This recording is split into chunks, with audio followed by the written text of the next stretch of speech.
dėlsi. Now I would like to say a few words in English about the same. The Holy Fathers made the Optina Hermitage, or you can say the Optina Pusting, a focus for the powerful renewal movement that spread through the church in Russia beginning early in the 19th century and continuing up to this day. The monastery itself, as I mentioned in Russian language, had been in existence since at least the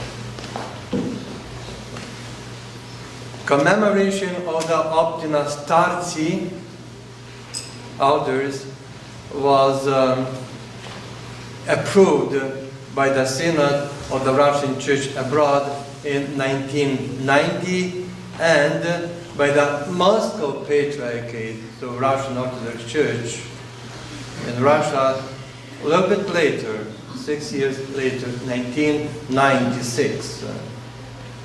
And I remember very well, I was working at that time in Moscow, the foreign department in the Nilov Monastery.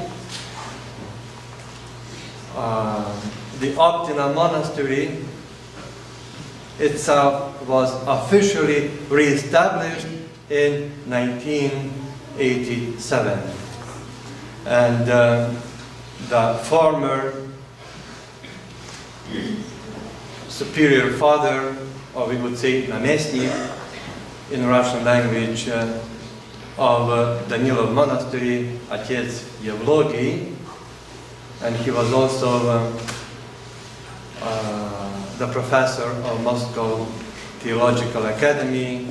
He was teaching me for a couple of years. He was appointed first namestnik, first igumen of,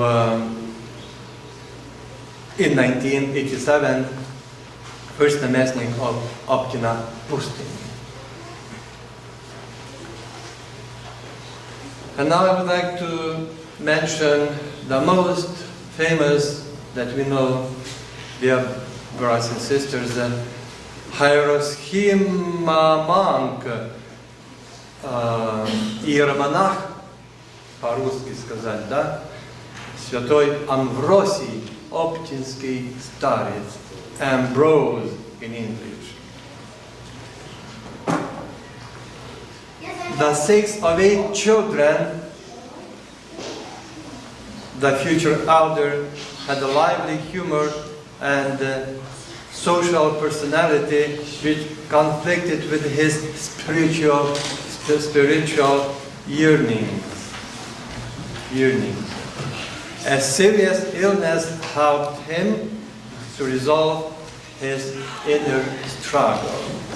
He arrived at Optina in 1839, when the monastery was spiritually in full bloom.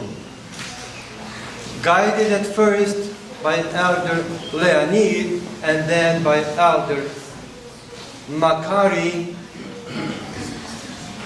who chose him as his sub-attendant.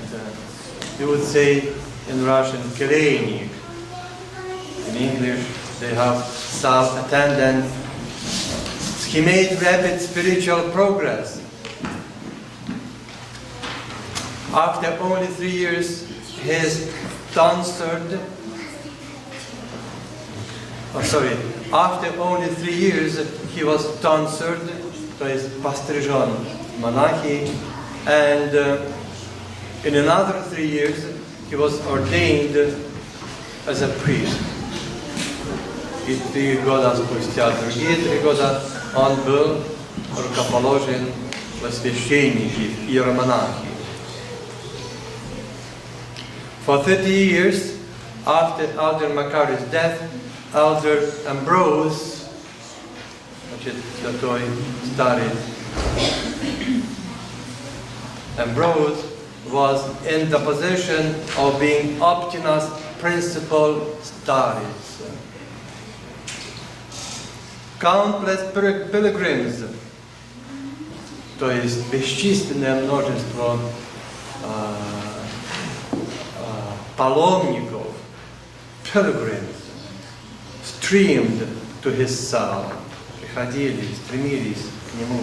And even when he was thoroughly exhausted and had to receive them lying in bed, несмотря на свою усталость, может быть даже и болезни, он все равно в постели продолжал принимать своих духовных чад.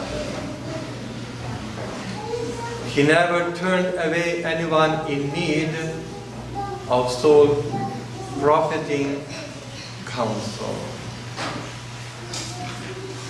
Dostoevsky found in Elder Ambrose a living example of the Christian ideal, while Elder Nectari called him, старец Нектарий называл его, called him an earthly angel and a heavenly man. Значит, другой старец Нектарий называл его земным ангелом и небесным человеком. Indeed, he was seen more than once surrounded by uncreated light, a sign of transfiguration and citizenship in paradise. Такой свет, нерукотворный свет, конечно, он появлялся и над многими другими, дорогие братья и сестры, святыми, преподобный Сергий Радонежский, Серафим Саровский и так дальше. Вот почему святые изображаются с нимбом. Вот вокруг Пресвятой Богородицы и других святых есть округление вокруг головы. Обычно это желтое или золотое цвет света,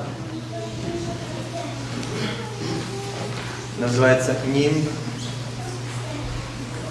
И Господь сподобил также и этого святаго, что, конечно, было одной из причин также канонизации святаго.